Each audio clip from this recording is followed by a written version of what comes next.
conference begins, real spirit. Well, we have lots of delegates coming from many different places.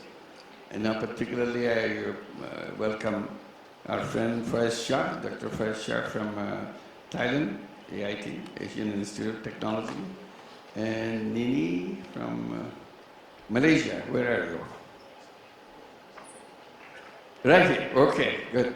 Good to see you. So we have a full day today. We'll be talking about what's going on in social business, and particularly the theme that you put on, making money is a happiness, making other people is a super happiness. How does it work? Does it really work that way?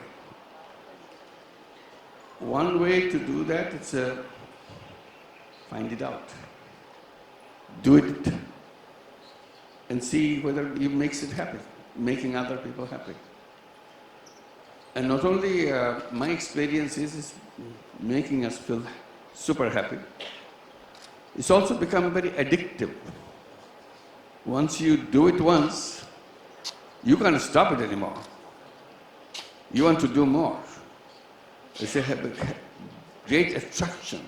It pulls you in the direction that you want. You get more and more happy. But you need to take the first step. How we do that? In my case, it happened because of the extreme circumstances in Bangladesh at those mid-70s. We had a famine in the country, Bangladesh, in 1974. So that was the beginning of all the things that we have done, because extreme situation where people were dying of hunger. There are many ways people die, but dying of hunger is one which comes in such a slow pace, step by step, minute by minute. At one point you cannot distinguish between whether a person is alive or is dead. And people become skinny like skeletons. And you don't want to see that happening to human beings, just not being able to have something to eat. But we go through it. Famine in Bangladesh is not the only one thing happen in the world. There are many famines all over the world. And in most of the cases, famines take place where there's plenty of food in the country. Sometimes you feel that famine takes place because there's no food in the country. That's not true. There's plenty of food. And still people die. And you see the scene in famine-stricken countries where restaurants are full, people enjoying delicious food inside, and hungry people sitting outside waiting to feel some waste will be thrown to them. That's not a good picture of what we have done to the world, what we've done to the people, what economics is all about, what human beings are all about. It's a distorted picture of everything. So that's where it all began, and my work was to help people in the village next to the university campus by giving them some money so that they can start their life and protect themselves from the loan shark. That's what the famous $27 story comes about. Very small amount of money to several people. And once I did that, I see how easy it is to be useful to people. You wonder, what can I do? There are 1,001 ways to do it. But you somehow stay away from it. So out of desperation, I did some tiny little thing, had no idea what it would be like, but it excited me. I want to do more. So I continued that. And that led to the creation of a bank called Grameen Bank or a village bank to help the people in the village. I had no idea this is going to spread in other districts, in other villages. But gradually it is spread over the whole country because people need the same thing. And there were controversy along the way. Lots of controversies. Many people say this is a wrong thing to do. Poor people cannot handle money. You are putting debt burden on them. You are adding another burden on them. Then I have to explain. I see the people, they don't feel it's a burden. They feel very excited because they're going to start something to earn money. But that's a different story. I became so convinced in that. I started saying, you know, credit should be accepted as a human right. No arguments is needed for that. You accept food as a human right. You accept health as a human right. You accept housing as a human right. Work as a human right. You have a whole list of human rights. And I said, who is going to feed them, give them the food? Food doesn't come from the sky like a rain. Somebody has to give it to them, or he has to earn that food. There's only two ways. Either you give it to them, or he or she has to work for them. Just because you put food in the list of human rights doesn't make it easy and I can get food. It comes from packages from the sky. It doesn't. And work doesn't come that way either. Somebody has to hire you. Otherwise, I'm useless. I'm not using my energy. And I cannot earn money. Housing doesn't come just like that. So I argued that credit is such an important thing that you have to provide that starting point. Credit is the starting point. But that is not listed in the human rights. I said, if you want to list all the human rights, credit should be the first one. Once you give the credit, everything opens up. Its possibilities become real. So that's my campaign. I was saying credit should be a human right, should be included in the human right. And I explained to people why I said that. I said, credit or financial service is like economic oxygen. If you don't have oxygen in this room, we cannot breathe.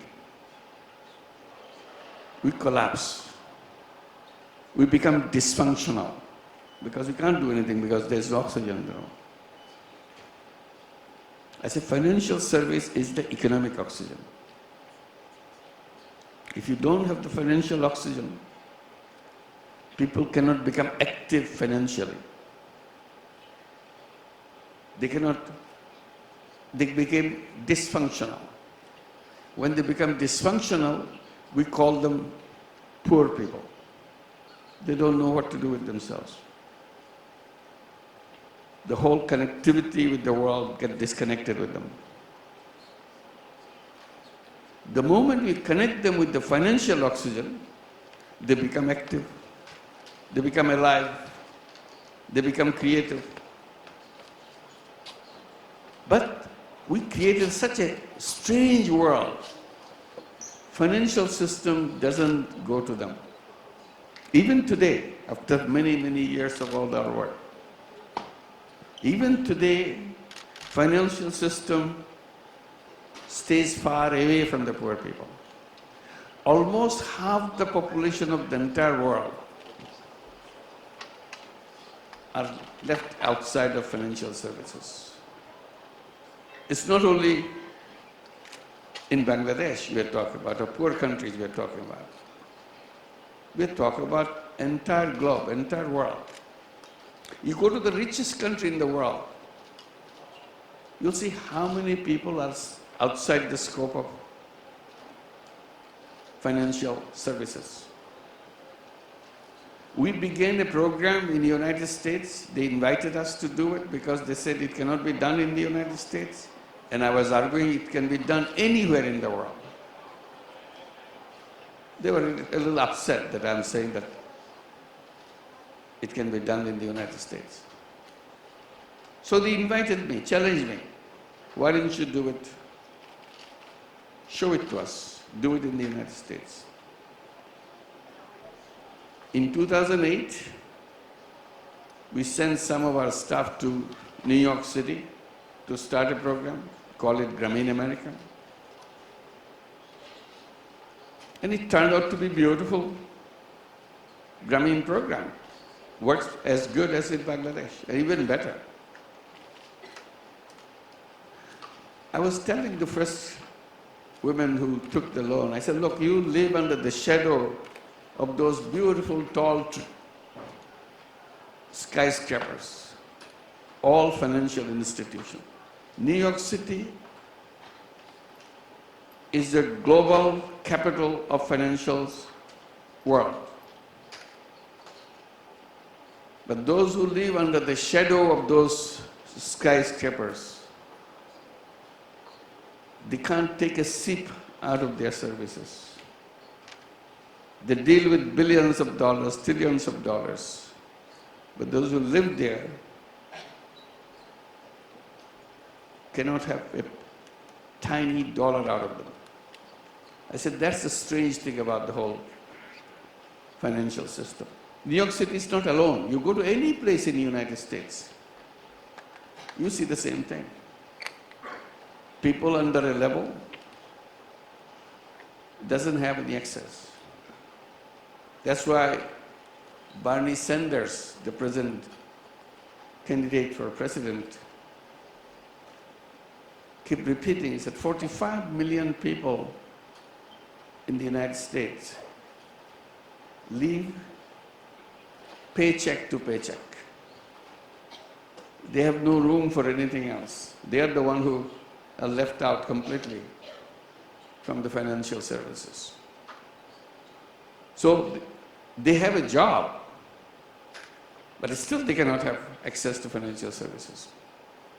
And imagine many others who don't have jobs. What happens? Those who are on welfare, what happens? So this is the critical part of the financial system that we built. I said it's a wrong system. They used to explain by saying it cannot be done. That's the whole thing. It cannot be done. You cannot bring financial services to the poor people. Somehow, everybody accepted that. Didn't make any fuss about it. Then our story began. We started giving this money and they're getting all the money back with interest and make it sustainable. They said, well, it can happen in Bangladesh. Bangladesh is a funny country. All kinds of funny things can happen there. But it will never happen anywhere else. Then it started spreading, country after country. How do you explain that? They try to explain in many ways. Sometimes it works, sometimes it doesn't work. I said, no, it works every time if you do it properly. If somebody doesn't know how to do it, maybe that's the case where it doesn't work. But otherwise it should work. Today it works globally. Since we began our work, it is 43 years now. Everybody admires microcredit. Everybody admires Grameen Bank. They give you prizes, they give you awards, appreciating what you do. But they don't do it. Financial system remained what it was 42 years back, 43 years back. That's not changed. So entire financial system, microcredit, despite all the appreciation that it got, still remains a footnote. in the financial system. It's not a mainstream financial framework. That's a challenge. Our minds get stuck. Once it gets stuck, it's very difficult to dislodge them from that stuck. That's what creates all the problem of the world. If you have this financial resource, you are in charge of your own life. You can change your life. It's up to you now. You're not dependent on anybody else. And I've seen it so many times, how people from very, very low existence flourish because they have access to finances. I was so confident, I kept saying that poverty not only can be removed, people can be helped to get out of poverty. There is no reason why anybody should be a poor person. And saying that poverty doesn't belong to civilized human societies. Given all the resources we have, all the technology we have, all the knowledge we have, there's no reason why one single person in the whole world should remain poor. I said poverty should be put to the poverty museum, not in human society. Because there's nothing wrong with human being. Poverty is not caused by human being. Poverty is not caused by poor people. Poverty is created by the system, the kind of world that we have built around us, the concepts that we have developed, framework that we have developed. We follow those things. Just like the system has put yellow line for us, green line, yellow line, we follow those lines. We never question them. Those lines, those yellow lines and green lines, they create poverty, not the poor people. Concepts are wrong. That was my struggle all along. Challenge those things. They said, well, you are trying to lend money to poor people, maybe they are not as poor as you say. Maybe they are a little better off, that's why it works.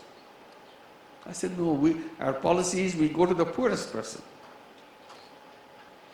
In order to establish the point, what we did, we took a special project within Grameen Bank. Special project to give loans to beggars. At that time, in the 70s and 80s, Bangladesh has lots of beggars. The portion of population of Bangladesh under poverty line was 75%. 75% of the people were under poverty line. So there are lots of people live their life as beggars, just beg on the street, beg house to house, and make a living for themselves. There's no other option. Today, that poverty has gone down below 19%. So now the poverty line is under 19%. People are under poverty. So what a transformation in a short period. But it's possible. The program we took in the early 80s to focus on beggars. So what we do, we go to the beggars, talk to them.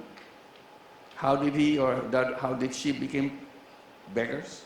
Because our idea, not only will have this project for the beggars, we start with the generational beggars. Not just recently became a beggar, but who has been a beggar, his mother was a beggar, his or her grandmother was a beggar. So the begging is in generations, not just one. Once we talked to them, explained to them what we want to do, we said, as you go house to house begging for food, for money, whatever they give you, would you care to carry some merchandise with you? Some cookies, some candies, some toys for the kids. Make a small bag and go there.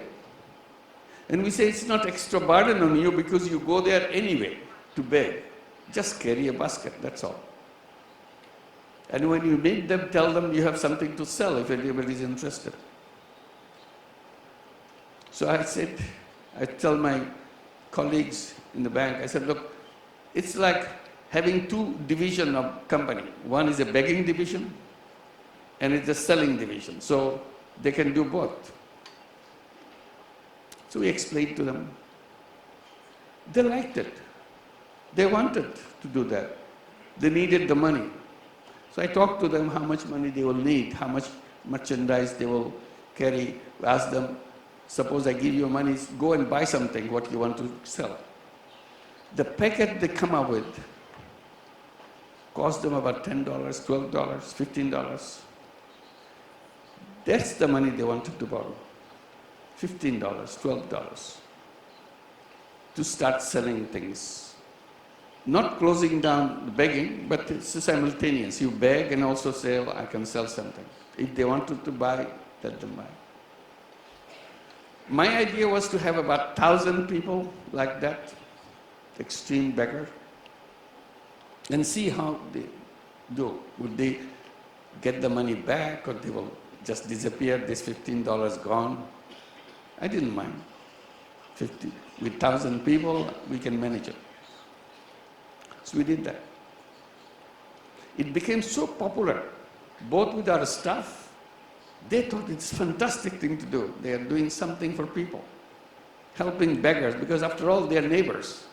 Our staff is not from another planet. They're just around the place. They're helping beggars by giving some money to start a business. Within 2.5 years, we had more than 200,000 beggars in our program. We're very happy. And they were very happy. And I go and talk to them. How do they feel? You know, the first reaction, they were not talking about how much money they make. The first thing they say, you know what, when we come there, now people open the door, they let us come in and give a stool to sit. And the children surround us to see if I brought some cookies, some toys for them. Mothers trying to stop them, don't do that. And finally she buys something for the children. Exciting thing, the dignity they feel that they are allowed to come inside the house. Before, when they are begging, always they give something from through the window. Don't look at the door. And everybody is selling their stuff, and they became very soon personal shoppers. Women in the villages cannot go buy things from the market because of our religious restrictions. So they will give one of those beggars who are now selling things, next time you come, bring me this. Here is the money, bring me this. Because husbands always forget to bring those things. Just some simple things. The women pay them, they bring it. So they were happy. Women are happy. Beggars are happy. In next 3 years, 25% of the beggars stopped begging completely, because their business of selling things was just a flourishing thing. They don't have to beg anymore. So when my colleagues tell me, my staff tell me that this is what's happening, I said, yeah, that's very good news. They have now closed down their begging division, concentrating on the sales division, because that's what is flourishing right now. It's making things happen. And many of the women, or many of the beggars will tell me, by now they know which house is good for begging and which house is good for selling. So I tell my colleagues, look, they have not gone to the Harvard Business School, but they know what is market segmentation. They find it out themselves. This is what comes to the people. And they became regular borrower of Grameen Bank, normal borrower. We forgot that they used to be beggars one time. They forgot, we forgot. So this is the human quality. A $15, $10 loan can transform if you just be available to them. Even if they were not paying me back $15, I will not be very angry with them because of the circumstances. But that's not what it happened. I was completely prepared for that. They shown that given opportunity, even a beggar can become an entrepreneur. And that's what they have shown. So this is the story of the whole thing, how we do things in a way. So one after another, we continued in smaller experimentation. There were no toilet in the Bangladeshi villages. That was not in our tradition. People go out in the open. That's the traditional way. And people have so many diseases. So we said, no, this time, now that you want to improve your income, also you have to improve your health. We have to have toilets every place. So as a result, we created a toilet company as a separate branch, a separate unit, and give the borrowers a toilet loan so that she can go and buy a toilet and set it up in her house. As a result, all the Grameen borrowers have their toilets. And the payment made very simple. You can pay as long as you wish. Don't have to rush that within 1 year, 2 years you have to do that. Just pay every week is tiny little money, whatever you can afford, towards your toilet loan. That's it.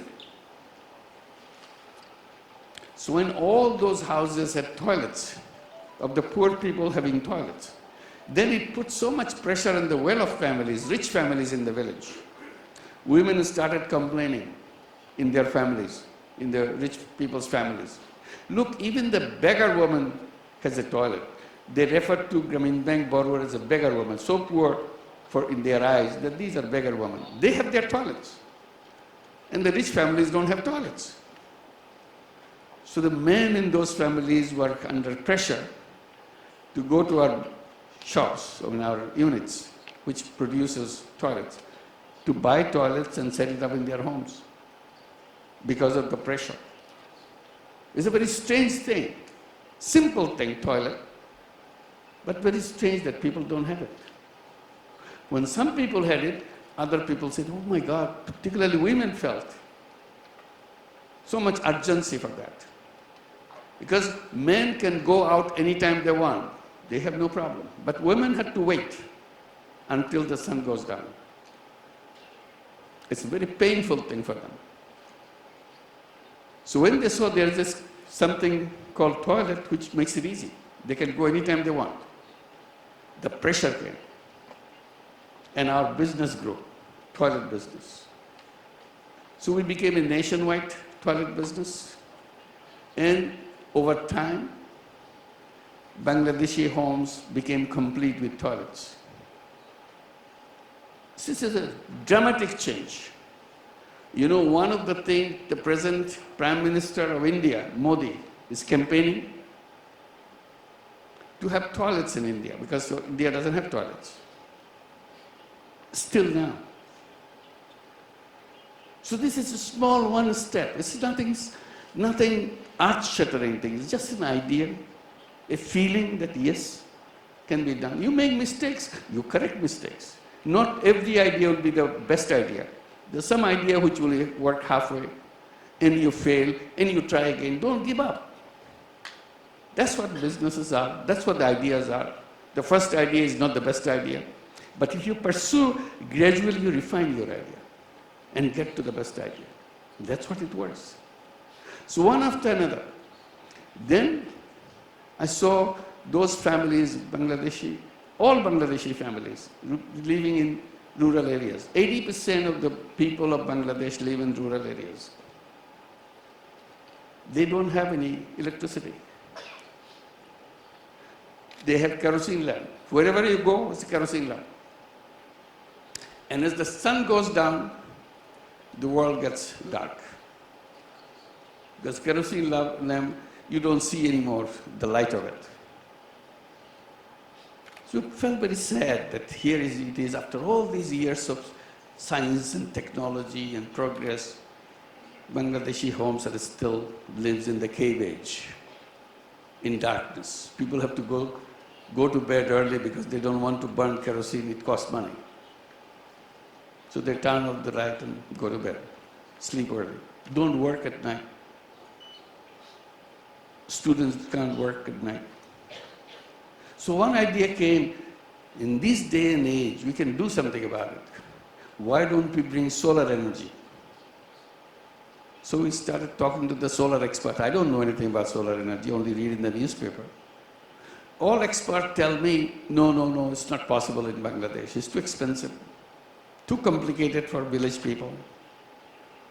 It's good for Germany, good for USA, but not for Bangladesh. I said, why not? They tried to explain to me, it doesn't make sense to me. I said, I don't need to understand how television works. I'm not a scientist. All I need to do is switch it on, it works. And that's what makes me happy. So why do you have to understand all the solar energy technology inside of it? I'm not a scientist. I'm not a physicist. As long as it works, people are happy. You connect it, switch it on, it works. So I ignored what they said. I said, let's try it on a few houses, bring a small solar panel, connect it with a battery, connect it with lights, see if it works. See somebody in the family can operate it. Everybody says it's easy, it's not a big deal. So we calculated how much it should cost so that it's affordable. So we created a company called Grameen Shakti or Grameen Energy. Started selling solar home system. With a lot of enthusiasm, now we are going to solve this problem. We worked for months, 6 months, 10 months, 1 year, nothing happened. People are not interested. Everybody said, no, it is not going to work. I said, no, it will going to work. It's a question of doing it differently. Don't give up. So we came up with an idea, tried it out. Idea is we go and talk to people. How much money you spend on kerosene every month? And everybody knows how much money they spend on kerosene every month. This is not a big question. This is X amount, Y amount, and so on. I said, okay, that's good. You give me your kerosene money every month, I give you electricity every day. Simple proposition. And if you don't like it, you return it, we'll take it back. You don't have to pay a penny. That's a new journey. Everybody loved it. Nothing to lose. All I pay is the kerosene money. If I get more light than the kerosene, why not? And they got more light from the kerosene. All they do is just the kerosene money, fixed amount, for 3 years. After 3 years, they don't have to pay a penny. It's all done. Finish. You paid back all the money. Simply communication. In a business idea, you may say marketing. You change your marketing policies, suddenly everything happens. Today, more than 4 million homes in Bangladesh has solar energy. Started with a small unit, now they have become a bigger unit because they can afford it, they see it's fun. You can have television, you can have mobile phone, you get all the electric thing that you need. You are connected to the whole world. Suddenly, from the cave age, you come to the modern age just because you have your own electricity. And you produce your own electricity. You don't depend on the grid. Grid is a very risky thing for in Bangladesh because most of the time, grid doesn't give you electricity. So you are completely again dark. Now this is under your control. So we created many such companies. The point I was trying to make, these companies are not created to make money for me or anybody. These companies were made to solve people's problems. The toilet company is not to make money. Solar energy company is not to make money, to solve people's problems. So the idea of making money is completely taken out of the table. It never entered our mind. We never thought about it. We're just saying that can we cover our cost? That's the question. I didn't want to make it as charity organization. I could have given charity solar light like sometimes governments do, charity, free solar, and soon it stops. Because charity money goes, does it work, but it doesn't come back. So you have very limited use of your money. What we did, money we use to provide that, then they pay it back. So the same money can go back again if you turn into a business. That's the idea of social business. Later on, after many controversies, many debates, I call it social business. So that I could put my foot down, I said, look, this is a new kind of business. We have more than 50 companies in Bangladesh, some of them nationwide companies, as social business. We have healthcare. We created our own healthcare because government healthcare never reached the poor people. Like the government banks or any bank doesn't reach the poor, healthcare doesn't reach the poor. So we created our own healthcare system. Started with Grameen Bank first. We created healthcare insurance program and created health clinics in the villages. We then started building hospitals. Eye care hospitals, a specialized eye care hospital, top level eye care hospital setting up in the villages so that people don't have to come to the city for cataract operation. First one we built, we are not sure whether it can be done, we can produce enough revenue to cover the cost. After all, a hospital needs lots of money. But we are surprised. Our first hospital came to break-even point in 4 years. We are delighted. Look, we came to break-even point in 4 years. Then they started giving us surplus, giving us the money back. Because in social business, investor can take back the investment money. But after that, he doesn't take any profit from the company. That's what the social business. So we are getting the money back. So we created the second hospital in another part of the country. That came to break-even point in 3 years. Then we set up the third hospital. These hospitals, when they come to the break-even point, they return the money year by year. Then you pull this money to set up another hospital. See, the same money now going to create more and more hospitals for you. You don't have to go beg for money from anybody. You generate your money and set it up again. That's the power of social business. You are not dependent on anybody. Somehow we are given the understanding in our economic thinking, in our policy thinking. People should be busy making money for themselves, running their businesses, working for others as a job. It's not the business of the citizens to worry about solving common problems. Roads, highways, healthcare, education. That's not their job. All social issues should be on the shoulder of the government. The government should be worrying about it, take taxes from you, and then they provide all the services. I said, why can't I do it? Is there any kind of restriction that government has provided that citizens cannot provide healthcare service? Citizens cannot provide any education? So what's wrong with it if you do that? I would say that's the priority. Citizens should be solving their own problems, not the government. Government is not a very efficient mechanism to solve problems. Because the moment they try to solve problems, they have to create bureaucracy.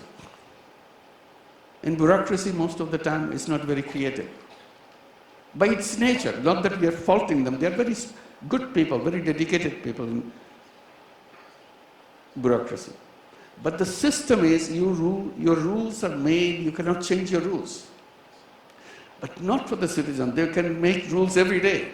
As long as it works, they go to new rules. No problem. I say the best power is to energize the individual person. Individual person has enormous creative capacity.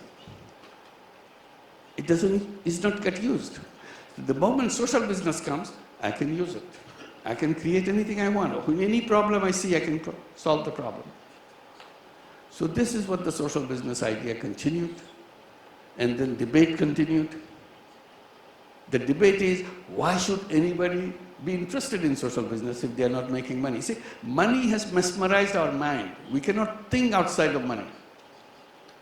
The question frequently I have to answer, why should anybody be interested in social business if they are not getting any money out of it? I find it very easy to answer. I said, did you hear about charity? People give away money. That's the tradition of people. They don't need permission. They give charity for this, for that. They create charity organizations, charity clinics, charity school, meaning that nobody has to pay. I pay for you. That is done all over the world. It's inside of human being. They want to help others. So charity is a part of human being. If people can give away money, what's wrong in investing that money? And then make it happen many times more. Same money. And I have to repeatedly mention that charity money goes out. That's a wonderful work, but the money doesn't come back. So you have only one time use of money. All I'm trying to do is to use this money infinite times by creating a business. Because the money that I spend in business comes back to me. With a surplus, I send it back to the business again. So I can run the business again and again. If you're running something on charity, you have to wait the donors. You know, the donors is a big thing. You have to run after the donors to get small amount of money. And you don't know whether next year you'll have the money. So you're uncertain. Your staff are uncertain whether they'll get their salary. Unless you find a generous donor to fund you again, you're stuck. Uncertainty kills you. It's a very painful experience. But if you turn it into a business, you have no uncertainty. You know what the business is running. If business is not running well, you redesign it so that it runs well. Then you are on your own, independent. If you get fresh investment, you expand it. But it never stops. It is a self-expanding system, as I explained to you about the eye care hospital. With its own money, it expands. Same money you're using again and again. That's the power of social business we talk about. And then they think, well, maybe so, charity, so you're dealing with charity, not about conventional business. You're not asking anybody to quit conventional business and start that. I said, no, I'm not saying quit. I said, you can do alongside. You do your conventional business, make money, but you can also create a social business on the side. You can do that. Then they say, why should they do the social business on the side? I said, because it makes them happy. That's the only reason. Then I started explaining, saying, making money may be happiness, but making other people happy is a super happiness. That's why they do it. He said, but I don't feel it. I said, you never did it. You'll feel it when you do it. How can you feel it before you do it? Your mind is totally absorbed with money. You cannot think about anything else. I said, economic theory has given us new glasses to wear. The economic theory, the glasses they give us, in our classroom we install these glasses to every student with dollar sign. We see the world through the dollar sign. Everything has to be dollar. I don't see anything, so we are blinded by everything. So it's our education which is blinding us, our theory which is blinding us. I said, what I'm simply saying, take off that glass, put on a new glass, bifocal glass. You see dollar sign and also people sign, two, rather than one. Then you can do both. It's a question of how you see it. The moment you see it, suddenly everything emerges very clearly in front of your own eyes. That's what the whole issue is all about, in doing that. So suddenly people start seeing that. Yes, so our education system is at fault. Our education system is blinding our children, our next generation, by putting the dollar sign in their eyes. I'm trying to say, please, hold it. Give them option, give them bifocal glasses, so that they can see both. Don't blind them for one. Then another thing happened to us. All our 9 million borrowers of Grameen Bank, they are illiterate, totally illiterate, cannot read, cannot write. Never had the opportunity to go to school for a day. So we felt very bad right from the beginning. Their husbands are illiterate, they themselves are illiterate. So first decision we took when we were very small at that time, that we must make sure the children of those families do not repeat the fate of their parents in terms of literacy. We said we will make sure illiteracy stops at the parents' level. It doesn't come to the children level. Their children will be the first generation in those families who will be literate and hopefully educated. So the Grameen Bank took the responsibility of making sure every child in Grameen families go to school. So it became responsibility of our staff. Not only they give money, get the money back, also look after the children, whether they are going to school. And he took it very seriously. We ensured 100% of the children of Grameen families go to school. And made it happen. Then we saw the children are really performing well, some of them very well. And we told them, look, if you want to go to college, don't worry about money. Your mother's bank has plenty of money. You shouldn't stop education just because you don't have money. Your mother's bank will give you the money to pursue education as far as you can go. So many of them went to medical school, engineering school, became engineers. Many of them did their master's degree, their PhDs, because Grameen Bank gave all the money they needed for education, as education loan. Then the problem began. They started complaining. Why did you send us to school? Because there's no job. We come back, we finish school, but there's no job in the country. Hundreds of thousands of young people complaining. I worried about it. Then I took a position. I said, why you talk about getting a job? Who told you to have a job? Did your teacher tell you to have a job? Did your book tell you to have a job? They have no answer. Who can answer that question? They were shocked that I'm charging them because they're looking for jobs. I said, forget about jobs. Job is a wrong idea. Remove it from your mind. Tell yourself that I'm not a job seeker, I'm a job creator.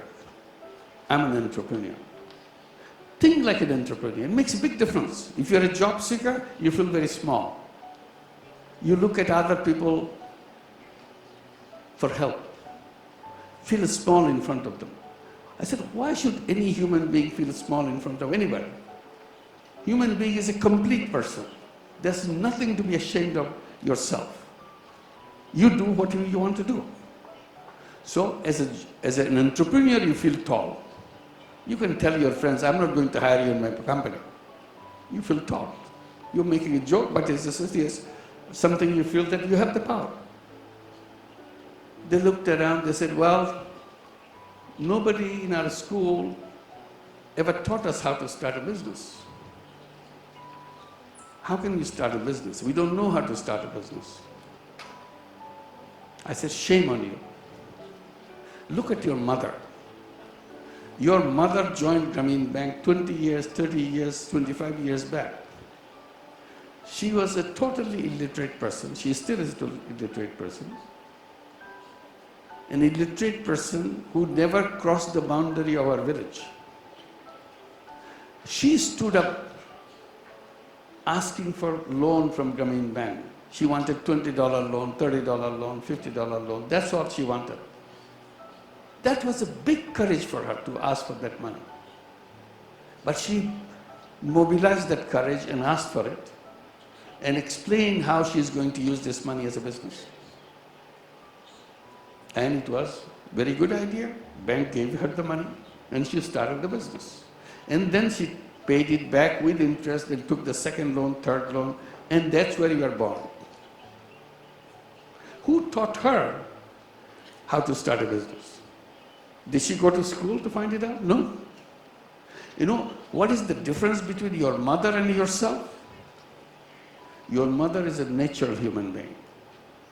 A natural human being is always an entrepreneur. See, your education, just because you went to school, your education contaminated your mind completely. Made you feel helpless except to find a job and work for somebody else. A natural human being stands on his own feet. He doesn't care what others do. He finds a way. I said, when we're in the caves in our history, we're not sending job application to anybody. From cave number 5 to cave number 10, can you give me a job? It didn't exist. We went out, we became hunters, we became gatherers. That's what we did. We became farmers. We always stood on our own feet. So I said, only way you can solve your problem, your contamination of your mind, you go back to your mother and learn from her. See if you can get rid of this contamination and become a natural human being again. And say, I want to start a business. When you are ready, come to us. We have created social business venture capital fund. You come with a business idea, we invest in your business. Whatever money you need. And we become partners. For your mother, we gave her a loan. For you, we do partnership. So that you are not afraid. Oh, how am I going to pay back the loan? If I cannot pay back the loan, what happens to me? My mother will be very angry. Don't worry about it. This is not a loan. If your business fails, it's our business fails. So you don't have to pay for this company. It's our company. We are both of us responsible for it. But if you're successful, return the money we gave you with a small service charge, because we are not interested in your profit. Profit stays with you. You just give us back the money so that I can invest it in another young person. In the beginning, they were shy. They don't know whether they do it. Few young people came, but gradually it became very popular again. More, now we have thousands and thousands of young people applying to us to set up a bank, set up a business. So every month we have more than 2,000 young people getting fresh investments. So now the number of young people getting into entrepreneurship becoming larger and larger. It's all question of providing the facilities. I keep saying if you put money on the table, everybody will become entrepreneur. The fact we go to the job because we don't have the money to start a business. And financial system will not do it for you. So we create it. Show that it can be done. People don't run away with their money. Like Grameen Microcredit never ran away with the money. There's no document, nothing, but people still pay back. So this is, we keep saying all young people should start as an entrepreneur. So education system should include that. Tell young people you have two options. You can look for a job or you can create a business of your own. So there'll be two tracks in education. If you want to go the job track, you go to the job track. If you want to entrepreneurship track, you go to the entrepreneurship. Learn everything, what to do, what to go wrong. And I keep telling all the young people, business means failures. Don't think business is success. Start business is a failure. So you'll fail. Well, be prepared for failure. But failure is not the end of life. We have our formulation in our business, in our venture capital fund. Nobody is rejected. So it's not the I have to have bright idea, otherwise you'll not give it. That's not how it works. Nobody is rejected. If your plan is not good enough, we work with you to improve your plan. Until it's ready, we work with you, then invest in you. So don't feel shy to come, because you will not be rejected. And then, nobody is abundant. Meaning if your business fails, then our money will not come back to you anymore. You are a failure. No. Failure is what businesses are made of. So if you failed once, try again. And this time, you may be successful. If you fail again, try again. And we'll be with you until you're successful. So you're not abandoning it. And people feel very reassured that yes, this is something I can live with. I'm not abandoned, I'm not rejected, why not? Why don't I try? And it's good for girls. For many girls to go to the city to take a job is a very threatening thing. And then follow the path of 9 to 5 work and so on, doesn't fit. For them it's so easy to start a business. Even start a business out of your own home. With the technology given, today it's become easy. So the girls like it, Boys like it, so we are doing that. So these are the social business ideas that we are talking about. It can be done, and it can be addressed all the problems that we have created in a massive scale. Problem of poverty, problem of wealth concentration. All the wealth, the conventional economic thing, we created an economy which pushed all the wealth to the top. Bottom is empty. 26 people in the whole world own more wealth than the bottom 50% of the population. A small percentage of 1% own 99% of the wealth of the entire world. What kind of economy is that? It's a mockery of an economy, but we go along as if nothing happened. It's a crisis. I said wealth concentration is moving in such a way, it will explode. Society will explode. Anger will explode. We'll not have any society left after this. So before it explodes, it's our time to take a completely reversal way. How to bring wealth from the top to the bottom. It's a system should do that. It's not a government instruction to do that. Government instruction doesn't work. It's us to decide how we do that. Design a program. We designed so many different programs. How come we cannot design a program where it is wealth, instead of going up, should come down? It's a question of how we design our thing. Economics is nothing but a program. That's all. It's nothing God-given.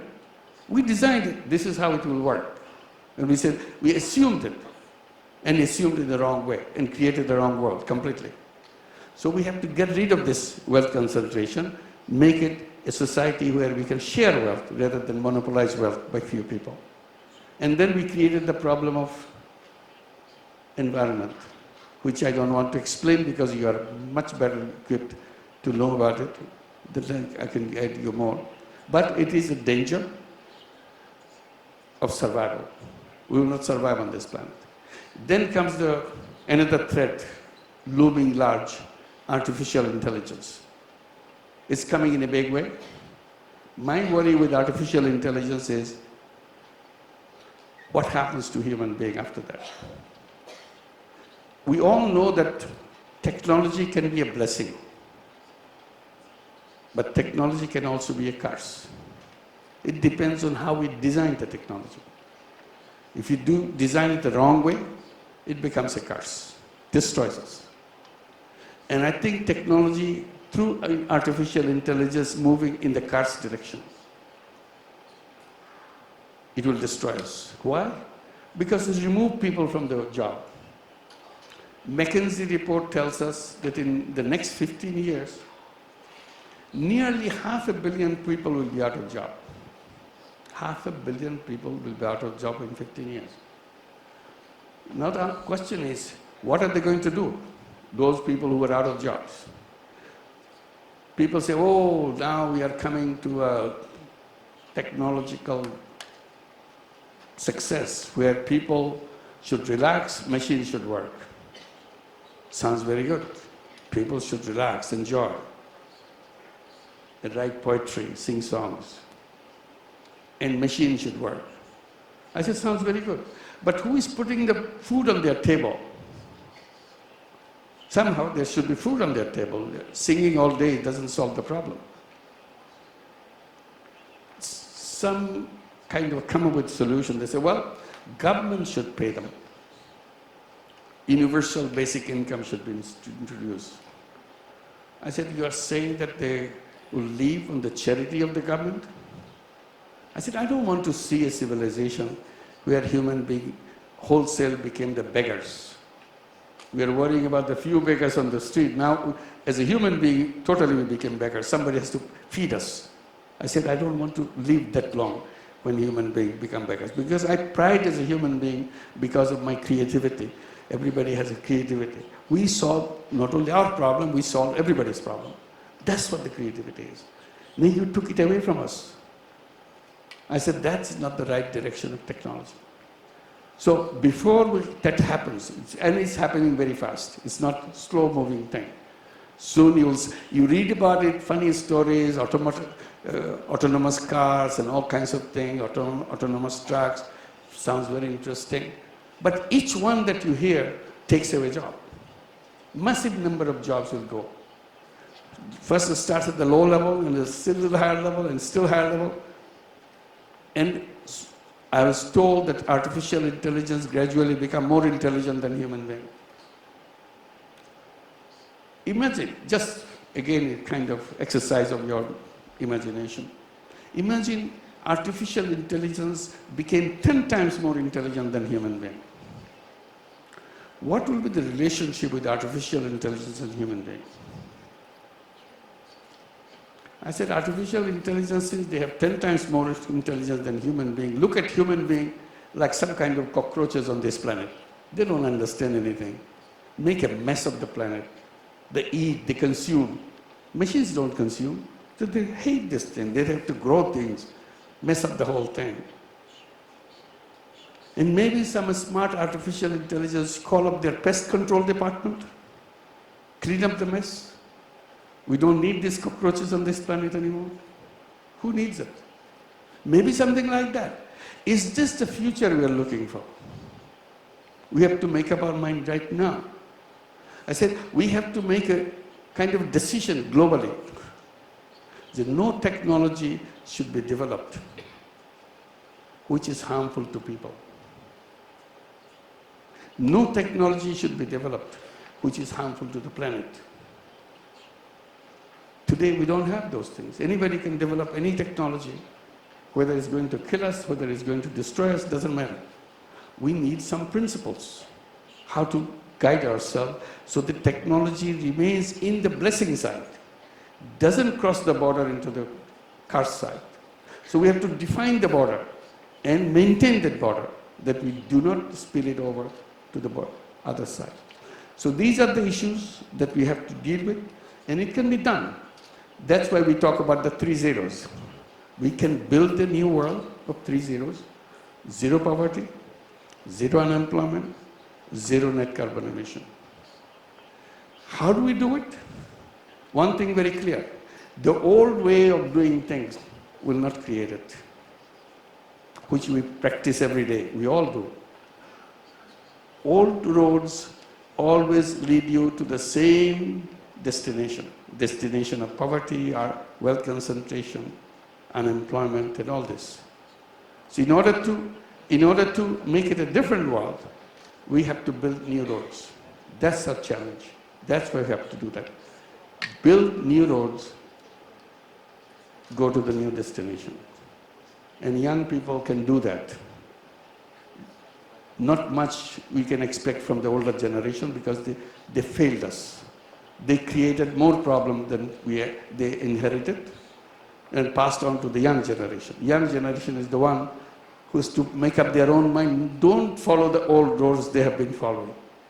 Challenge them. Defy them. That's the only way to get out. And design your own roads to go to the destination that you want. They will not take you there. You have to go and take yourself there. Thank you and good luck.